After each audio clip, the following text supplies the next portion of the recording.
So I am back to my model. This is Adam with Ambition, and I'm modeling my first model in Revit, and it is called the Banyan.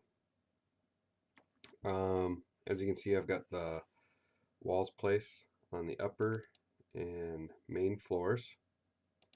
Those were easy. Just had to make a few wall categories. As you can see, I'm putting into practice of pinning the walls so they don't move as I proceed. I also am naming all the walls that I make with the prefix of AMD so that I know that I modified those walls, and it will also group them all together, the walls that I commonly use. Right now I'm going to go ahead and add a floor, and I'm going to add that floor by picking the walls. I'm going to highlight a wall but not select it, hit the tab key, and as you can see, all the walls highlight. Now I'm going to left click or accept, and there you go. It's got the boundary for the floor construction. I'm going to go ahead and accept.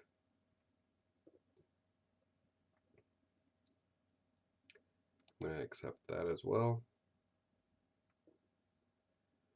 And join those few elements. I also see that I did something wrong here. I realized the floor itself is actually attaching at the upper floor's exact elevation, so you won't need to do an offset. I should have known that that is the way Revit would have done it to begin with. Also going to edit the floor.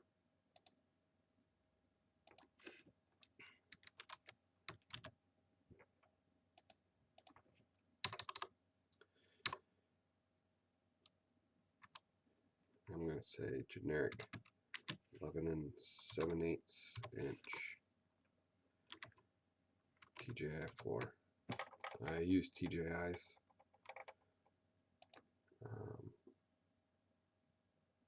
Going to edit the construction. Structure itself is 11 7/8 inch.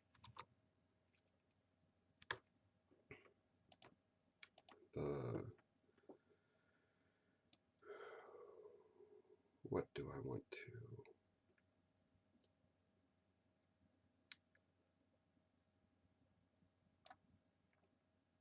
I'm going to go ahead and make this structure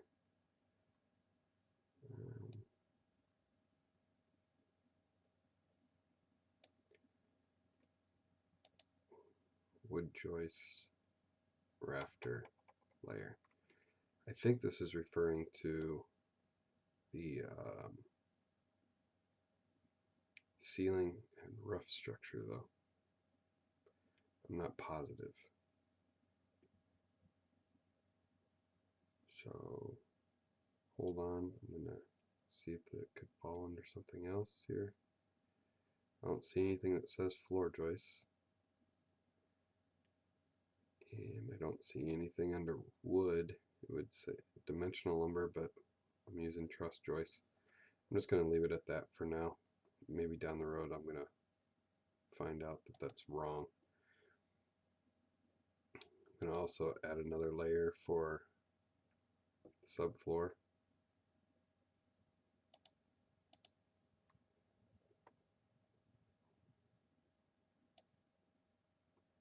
I'm going to call it substrate, and I'm going to use sheathing particle board OSB. I'm going to give it thickness of 3/4 inch.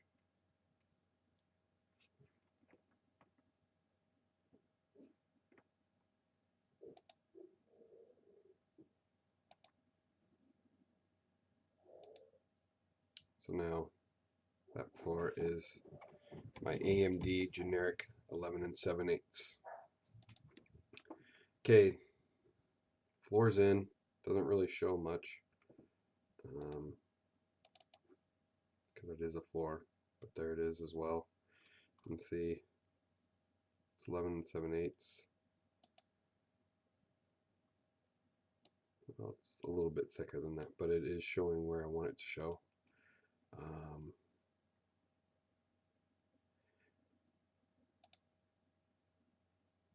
Now,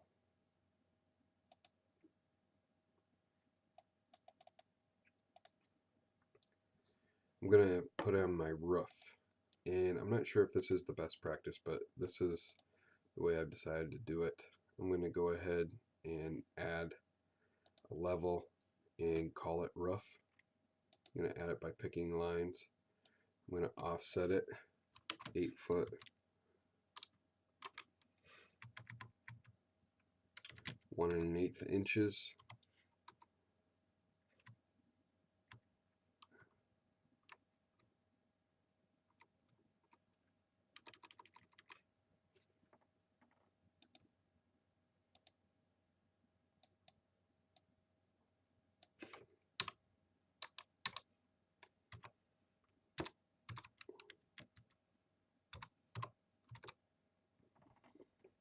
And I'm going to pick the upper floor. My blue offset is there. Gonna name it roof. Yes, I would. So now I'm gonna go to roof, and I can see here is where I know it's going to be tricky. This is real quick before I do this. This is what the elevation is going to look like. It's a simple roof, gable with a double gable end on the front. Now, I already know that this is going to be difficult because I've tried it, but I have some other ideas here. So I have a 16-inch overhang, and I wanted to set the pitch to 8/12, but maybe I'll have to do that as I go.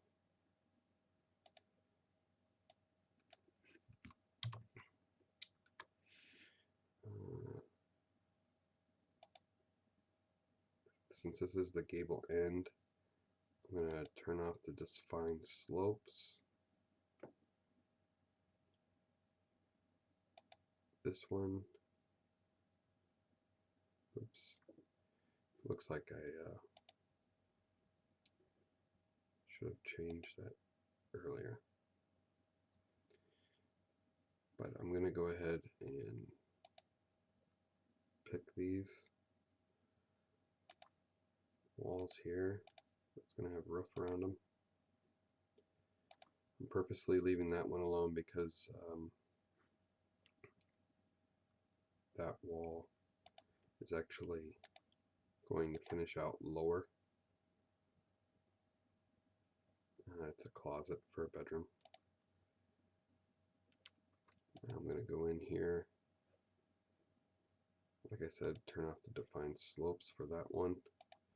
I'm going to turn off for this one as well to see if I'm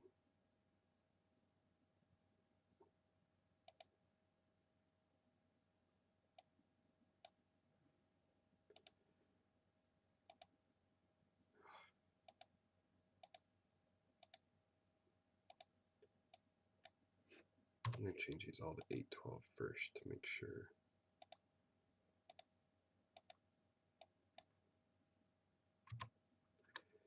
That this works the way I want.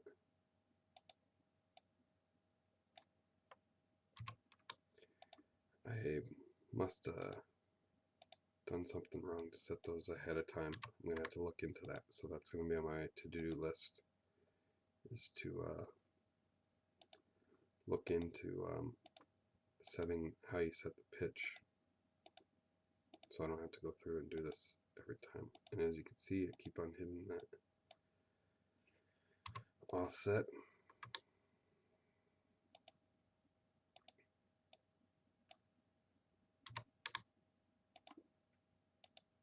Okay, got them all at 812. This one is a gable end. This one is a gable end. This one technically is also a gable end. This one is a gable end. I doubt that it's going to put that double gable in there. But I have the slopes, so I'm going to try it and see what happens. I'm not going to attach the highlighted walls yet.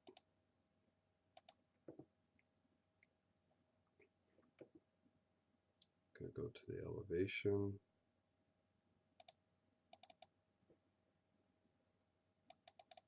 So, as you can see, it's got the one gable end. I need to figure out how to get the second gable end in. And I have ideas of how to do it. The only thing is I don't want to jump around and trying to figure out those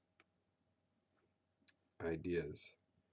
I want to see if someone else has discovered it first, so they might have directions on the best way of doing that. Also too, before I go on to do that, let's see, 2-cut square, 2-cut plumb, fascia depth, I think I want it to be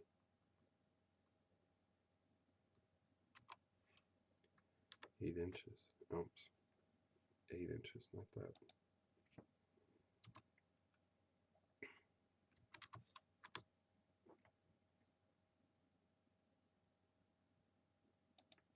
Maybe I'm going to do it at 6, because the fascia board,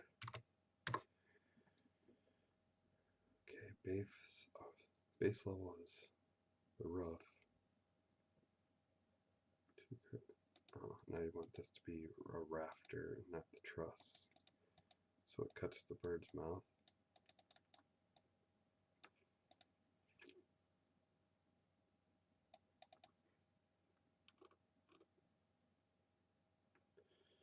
Okay, now what I'm looking at, or looking for, is I want to see what the height is. See, when I draw by hand the bottom, the rule of thumb was always to have that at 7/1 and 1/8. So I need to figure that out as well on my to-do list, is how to get that to cut correctly.